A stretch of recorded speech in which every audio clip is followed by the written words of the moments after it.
we do have to understand why did UPSC ask this question.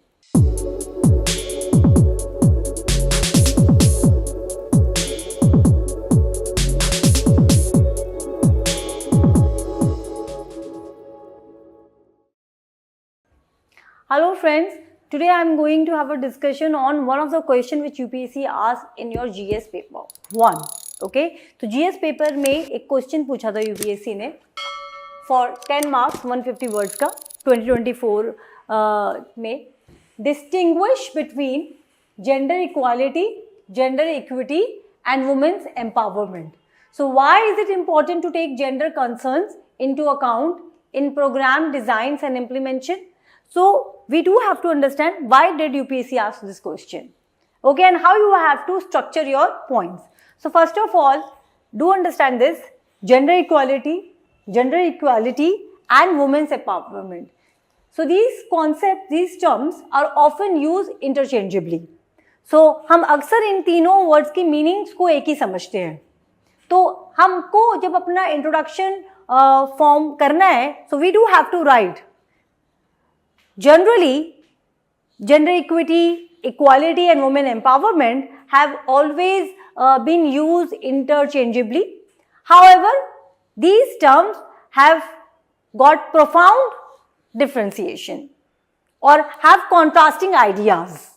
And then you have to draw a table and explain. तो पहले आप hit करो कि you understood the question. Then you can speak about gender equality.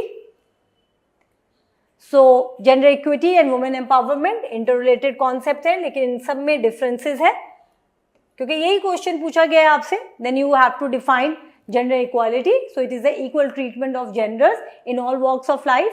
For instance, application of laws of gender violence equally on men and women. Then you have gender equity. So it is about giving special treatment to the weaker and disadvantaged genders to enable them to come at par with other genders. Then you have women empowerment. So is the particular focus on the females to ensure dignity, help exercise their rights and take independent decisions. In society, it is important for gender equity. Okay, so these are the points which you can say, and then you need to talk about importance of taking gender concerns in program. So it can be gender differentiation approach. Then you can talk about social inclusivity and diversity. Then you can talk about program effectiveness, mitigating unintended consequences, sustainable development, transparency and accountability, human rights. Then gender perspective in program design implementation lead to inclusion and diversity, leading to a good governance to ensure gender justice and democratic spread. So ये कुछ important points हैं जो मैंने भी आप लोगों से discuss किया, वो आप लोग अपने answers में use कर सकते हो in your GS paper 1 as well. Thank you.